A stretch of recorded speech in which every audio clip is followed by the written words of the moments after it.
The city was pulsating with life, its streets crowded and its buildings rising like giants of steel and glass. Marco walked through the crowd, observing with detachment the tired and anxious faces of the people around him. It was strange how the world continued to rush while he, for the first time, felt at peace.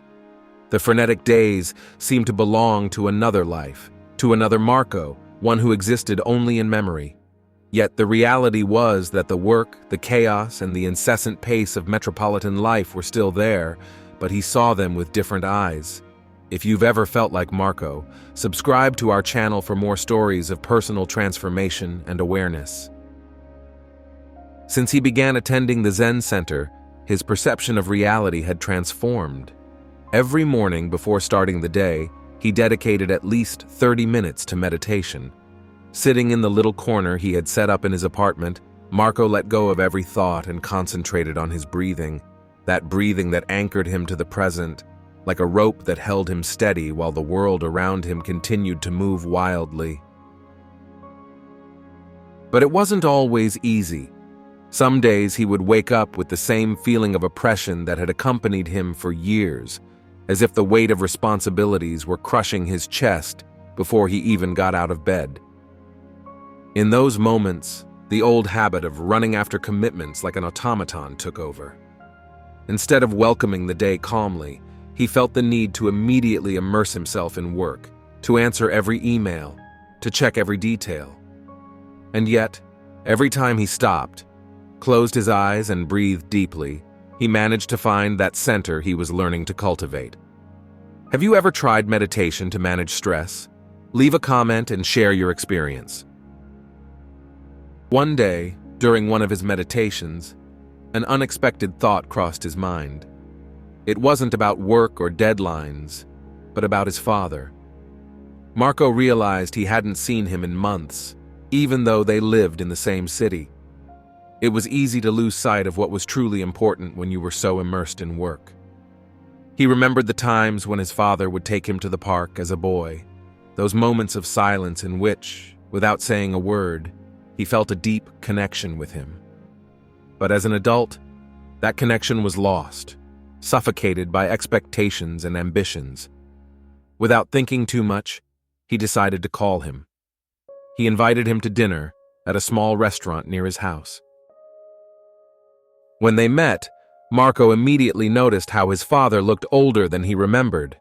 The wrinkles on his face were deeper, and his once energetic gaze looked tired. They talked for a long time that evening, but not about work or the challenges of the day. They talked about memories, about forgotten moments, and about how life had changed for both of them. Marco felt that dinner had been a step toward a deeper healing, one that went beyond burnout and work.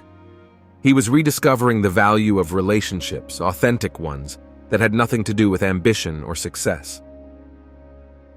Meanwhile, at the Zen Center, Marco was starting to bond with the other participants. There was Marta, a young woman who worked as a lawyer in one of the most prestigious law firms in the city. Apparently, she had it all: a successful career, a nice apartment, an enviable social life. But like Marco, she was a prisoner of unbearable stress. Marta often spoke of how she always felt on the edge of a precipice, as if a small mistake could make her lose everything. She found it hard to let go of the need for control her job demanded. Yet every time he sat down to meditate, Marco noticed a change in her. Her eyes, once full of tension, began to relax, and her face seemed more peaceful. Then there was Paolo, the man who had introduced Marco to Zen, a former entrepreneur who years earlier had lost everything in a financial crisis. Unlike Marta and Marco, Paolo had already lived through the crash, had seen the dark side of professional life, and had chosen not to go back. He didn't talk much about his past, but every now and then, between meditations, he shared little fragments of his story, not with regret, but with quiet acceptance. Life is not measured in successes or failures, he often said. It is measured in how we manage to live with ourselves.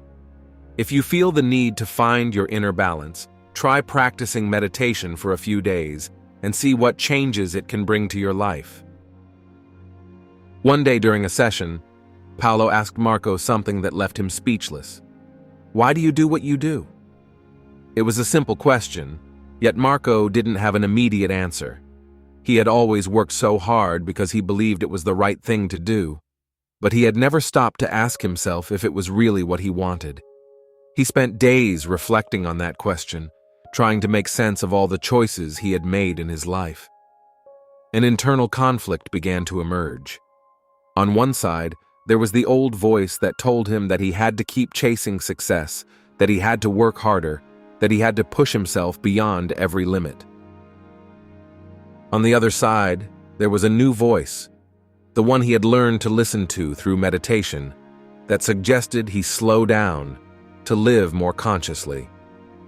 It was a struggle between what he had always known and what he was slowly learning. Deep down, he knew he couldn't go back, that he could no longer live as before, but he didn't know how to move forward either. It was Marta, curiously enough, who gave him the answer he was looking for. One evening, after a particularly intense meditation session, they stopped to talk. "You know, sometimes I think we're all trapped," Marta said. "But maybe the trap isn't work or stress. Maybe the trap is believing that we can't change." Those words hit Marco like a bolt of lightning. It was true. The real prison wasn't his job, but the belief that he had to continue living it that way. If this thought has touched you, leave a comment and tell us about a moment in which you realized you could change something in your life. He decided then that he would make some changes, small ones at first. He began to dedicate more time to himself, to review his priorities. He continued to work, but now he knew when to stop, when to say enough. He spent more time with the people he loved, and, for the first time, he began to cultivate hobbies that had nothing to do with his career. And every time he felt the pressure rising, he returned to his Zen practice, to the awareness of his breathing, to that center he was learning to build inside himself. The real turning point came when, during an important meeting, his boss informed him that he was being promoted to an even higher role. In the past, such news would have filled him with enthusiasm and pride, but now instead, he felt a deep calm. He looked at his boss and with a smile replied, "Thanks, but that's not what I want. Don't forget, sometimes the hardest choice is the one that brings the greatest inner peace." Subscribe to the channel for more stories that inspire you to make conscious choices. For the first time, Marco chose himself. Not success, not recognition, simply peace.